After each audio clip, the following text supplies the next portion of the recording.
हमारा next problem जो है वो एपी पे बेस्ड है।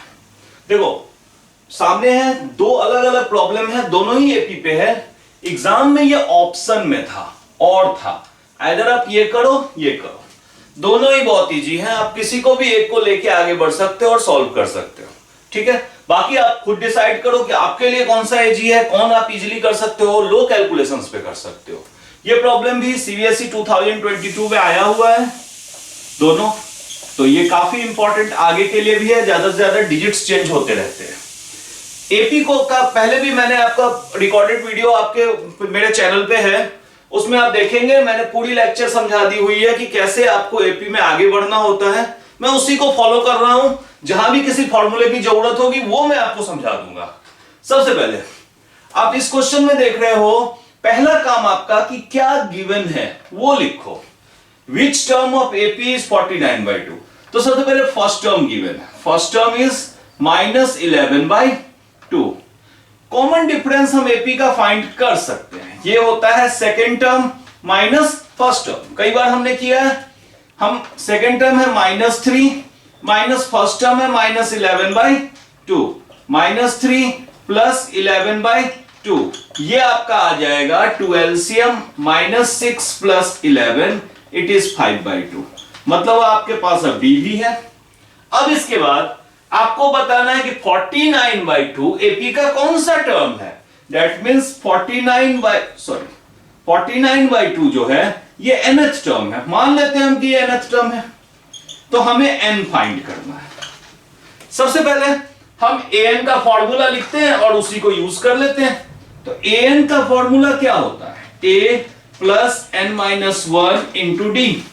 अब an क्या है 49/2, सारी वैल्यूज आप प्लेस कर दो। a फर्स्ट टर्म क्या है 11/2, n तो हमें फाइंड करना है, इट इज अननोन। d क्या है 5/2। अब सबसे पहले ये माइनस जो है ये इधर आके प्लस हो जाएगा। 49/2 + 11/2 इज इक्वल्स टू n-1 5/2। अब इसको आप सॉल्व करोगे, 2 LCM 49 + 11 इज n-1 × 5/2। 2 तो आप कैंसिल कर सकते हो, दोनों ही तरफ डिनोमिनेटर्स में मल्टीप्लिकेशन में है, तो 2 हमारा कैंसिल हो जाएगा। 49 + 11 क्या होगा 60 इक्वल्स n-1 × 5।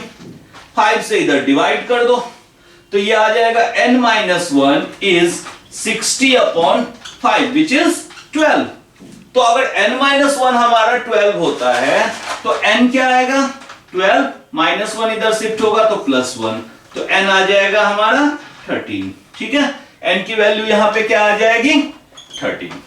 एकदम बेसिक जो हमें गिवन था वो हमने प्लस किया, an ही था हमें फाइंड करना, an का फॉर्मूला लगाया, n की वैल्यू हमारे पास है।